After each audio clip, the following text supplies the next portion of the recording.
E o Internacional venceu a equipe do Nacional de Montevidéu por 2-0 e encaminhou a classificação para a próxima fase da Libertadores. Mas tudo isso tu sabe. O que eu quero te contar de novo nesse vídeo é alguns dos bastidores que a gente teve lá em Montevidéu. Não só da zona mista do Inter, onde principalmente o Fernando, volante do Internacional, querendo ou não, uma das lideranças do vestiário do Inter parou para falar, mas também de Roger Machado. E aí eu quero te trazer um bastidor não só da entrevista coletiva, onde em dado momento ele até ficou um pouco irritado, mas também de algumas coisas que aconteceram internamente. Algumas minúcias de a rádio minha que estava por lá conseguiu conferir e eu quero te mostrar esse bastidor no vídeo de hoje. Mas antes, roda a vinheta.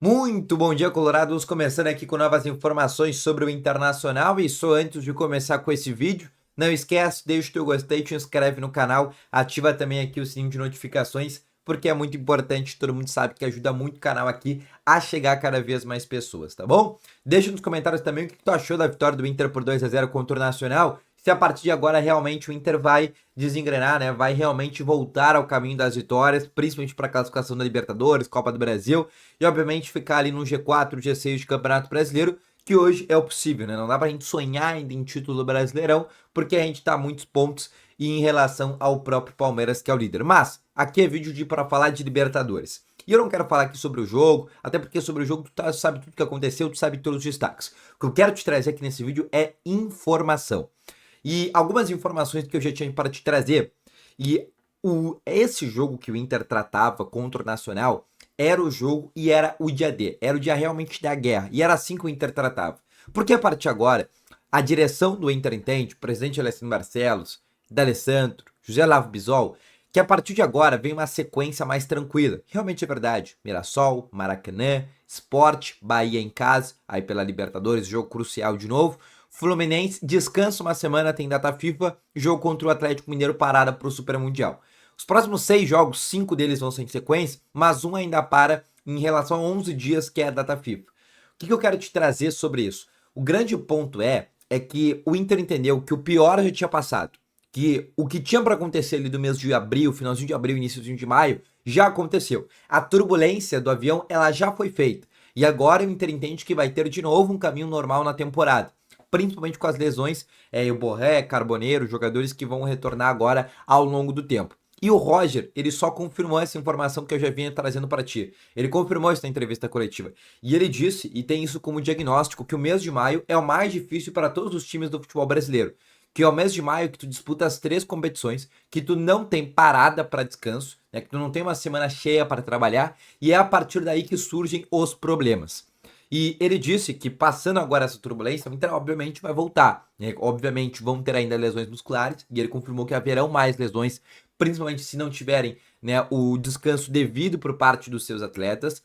Mas disse também que nesse momento é um período de maior turbulência já aconteceu. O mês de maio, que era o mais difícil, já se foi. Obviamente, vão ainda ter jogos em sequência, próximos 5 para ser mais preciso, mas são jogos, obviamente, primeiro, com um adversário um pouco mais frágil, né, principalmente agora Mirassol, Maracanã, Sport, que é o lanterna no Campeonato Brasileiro, no outro final de semana, e aí sim o jogo contra o Bahia, que de novo é um jogo que a gente coloca como a guerra do Inter para essa temporada, e depois disso ainda tem o Fluminense no estádio Beira-Rio também, antes de parar para a data FIFA.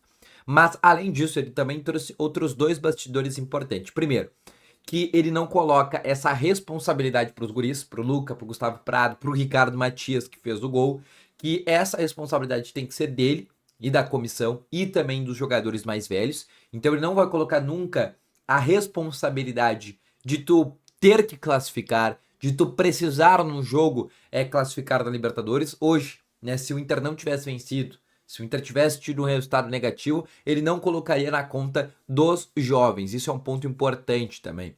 Um outro ponto importante é que ele falou muito do Bryan Gui, que para mim foi um dos melhores da partida, se não o melhor, junto com o Ricardo Matias. Ele diz que o Bryan Gui é um jogador muito ofensivo. E ele muda a característica do time quando precisa que o Bryan Gui tenha um pouco mais de corredor.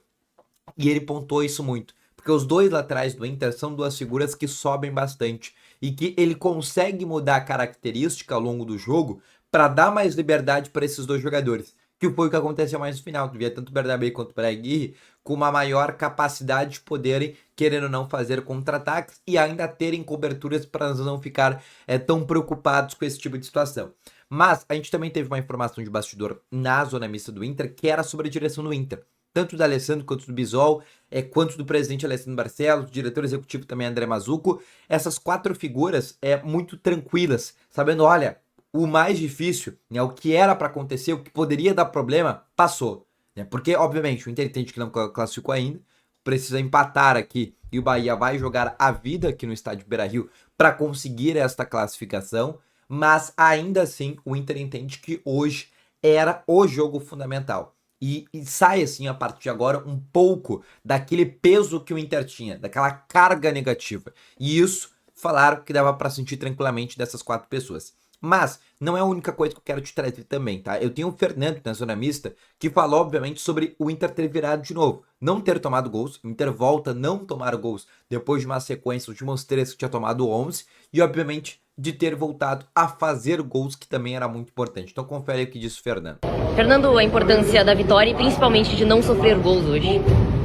Feliz, super importante pra gente. A gente sabe que a gente vem de uma temporada que a gente sempre não tomava gol, era uma equipe sólida ali atrás, e nesses últimos 3 jogos a gente tomou bastante gols. A gente sabia que teria que melhorar isso, e foi muito importante essa vitória aqui sem tomar gol. A sequência não era positiva e agora dá um auxílio para o restante da temporada até essa parada para o Mundial. São muitos jogos, né? Em uma semana a gente teve 3 jogos, perdeu os 3, mas assim, se a gente for olhar anteriormente, a gente tinha ganhado praticamente quase todos os jogos. Então fica parecendo que a gente vinha de um momento muito ruim, mas não, é porque a gente perdeu 3 jogos. Acho que da maneira que a gente perdeu, né, com tomar muitos gols, que acabou ficando numa situação complicada. Mas a gente agora conseguiu um resultado positivo e acho que vai dar uma tranquilizada. Obrigada, Fernando. Bom, então tu conferiu aí o que o Fernando falou. Lembrando, tá? A reapresentação do Internacional marcada para hoje, 4 horas da tarde dessa sexta-feira, para o jogo contra o Mirassol nesse final de semana. Obviamente, alguns jogadores serão poupados, principalmente os que já tinham jogado contra o Botafogo. Então a gente deve ver, provavelmente, tá? O Bryan Aguirre, o Vitor Gabriel, e aí mais alguns jogadores, como por exemplo o próprio Thiago Maia, daqui a pouco tem uma boa possibilidade, o Wesley. Esses jogadores devem ser sim preservados, tá? Para o jogo desse final de semana, porque depois na terça, né, no outro meio de semana, o Inter vai para Florianópolis, jogo que o Inter quase considera em casa, porque vai ter mais torcida do Inter do que torcida do Maracanã, por óbvio. Mas é um jogo muito importante pro Inter pensando aí pra Copa do Brasil, tá bom? Então esse foi o vídeo, espero que tenham gostado. Volto logo mais. Valeu, falou e foi.